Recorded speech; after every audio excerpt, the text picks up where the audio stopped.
Welcome to அம்மாஸ் life. காலையில் சாதம் வச்சுட்டு குட்டியான எடுத்துன்னு போய் சாமானமெல்லாம் விலைக்கு கழுவி வச்சுட்டு சாதம் வேகிறதுக்குள்ளே இந்த மாதிரி வேலையெல்லாம் சின்ன சின்ன வேலைகள்லாம் செஞ்சு முடிச்சிருவேன்.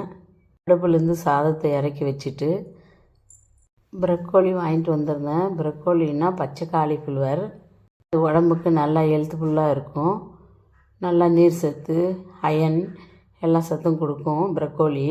அதை இன்றைக்கி சமைச்சிடலான்ட்டு எடுத்து எல்லாம் அறுத்து வச்சுட்டு வெங்காயமெல்லாம் அறுத்துட்டு தக்காளி அறுத்துட்டு பச்சை மிளகாலாம் அறுத்து வச்சுட்டு அது கூட மீன் மேக்கரை போடலான்ட்டு தண்ணி ஊற்றி மீன் மேக்கரை அரைச்சி அதில் போட்டு ஒரு 10 நிமிஷம் வேக வச்சு கீழே இறக்கி வச்சுட்டு பக்கத்து அடுப்பில் பாண்டல் வச்சு எண்ணெய் ஊற்றி கடுகு போட்டு அப்புறம் குடமிளகாய் வாங்கிட்டு வந்திருந்தேன். அந்த குடமிளகாய் சின்ன சின்னதாக அரிஞ்சு அதிலே போட்டு வணக்கிட்டு அப்புறம் தக்காளி பழம் போட்டு நல்லா வணக்கிட்டு அப்புறம் ப்ரக்கோலி போட்டு நல்லா வணக்கி அது கூட மீன் மேக்கரும் சேர்த்து எல்லாம் கலந்து விட்டுட்டு மஞ்சாத்தூள், மிளகாத்தூள், உப்பு எல்லாம் சேர்த்துட்டு 2 டம்ளர் தண்ணி ஊற்றி வேக வச்சுட்டு அதுக்குள்ளே தேங்காயை கட் பண்ணி தேங்காய் சின்ன சின்னதாக அறுத்து மிக்ஸி ஜாரில் போட்டு அரைச்சி அது கூட பட்டை, லவங்கம் எல்லாம் கொஞ்சம் போட்டு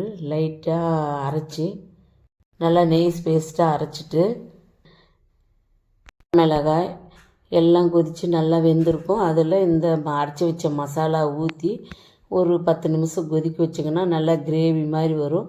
இறக்கி வச்சுட்டா சாதம், சப்பாத்தி, குழம்பு மாதிரி போட்டு சாப்பிட்லாம் எல்லா டிஷ்ஷுக்கும். அம்மாஸ் லைஃப்.